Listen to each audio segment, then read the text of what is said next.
बिस्मिल्लाहिर्रहमानिर्रहीम। अस्सलाम वालेकुम। Welcome to Bihari kitchen. आज बिहारी किचन में मैं आपके लिए लेकर आई हूँ दही भल्ले।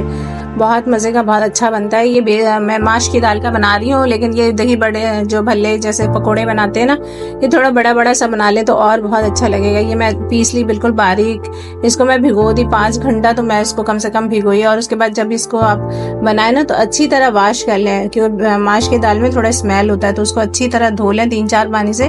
उसके बाद बारीक पीस कर और इस शेप में आप पकोड़े बना लें।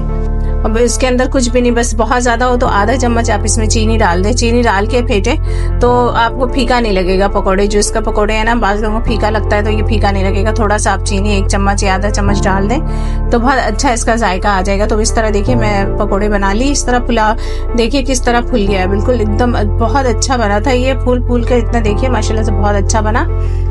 तो बस इसी तरह आप अच्छी तरह हाथ की मदद से फेंट लें। माज़ लोग मशीन में भी फिट जाता है, लेकिन हाथ से फेंटेंगे तो ज़्यादा अच्छा रहेगा।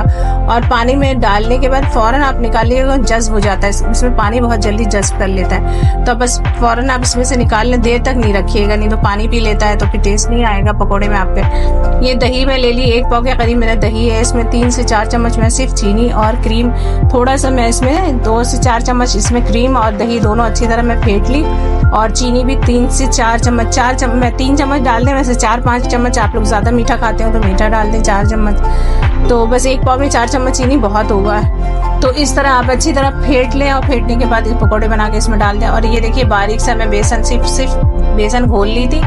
और उसके बाद इस तरह मैं बुनियाद, जैसे आप चम्मच की मदद से इस तरह करेंगे ना तो बहुत अच्छा बारीक बारीक सा बन जाएगा इसमें। तो ये जब इस तरह का बारीक बारीक सा बनाएंगे ना बेसन का, तो बहुत अच्छा लगेगा आपको। दही भल्ले में आप खाएंगे तो बहुत ही अच्छा लगेगा। बाहर आप कहीं पे जाएंगे ना तो अक्सर ये आपको जरूर मिलेगा, तो अलग से ये मिलता है। तो पकौड़े के साथ, अब दही बड़े के साथ ये फुल्की जैसे ये जो मैं बनाई हूँ बारीक बारीक सा, तो ये इसमें डाल के खाएंगी तो बहुत अच्छा लगेगा। पापड़ी भी, और ये जो बारीक मैं बनाई हूँ, जैसे हमारी ज़बान में इसको भुनिया भी कहते हैं, आप जैसे बारीक बारीक सा बना लेते हैं, तो इस तरह बारीक बेसन का बना ले तो बहुत अच्छा, बहुत टेस्टी लगेगा। हमारे चैनल को लाइक कीजिए, शेयर कीजिए, सब्सक्राइब कीजिए। और ये देखिए माशाल्लाह से कितना अच्छा पकौड़ा दही भल्ले बना है। और ये मैं इसमें डालूंगी बारीक बारीक से जो मैं बनाई हूँ बेसन का, सिर्फ बेसन से घोलना, उसमें कुछ भी नहीं डालना है। और ये देखिए पापड़ी है और वो डाल दी मैं जो बनाई थी बेसन का बारीक बारीक से चम्मच की मदद से। तो इसी तरह आप भी बना लें और दही भल्ले का आप टेस्ट एंजॉय करें, खाएं। जज़ाकल्लाह। हमारे चैनल को ऐसे ही सपोर्ट कीजिए। खुदा हाफिज़।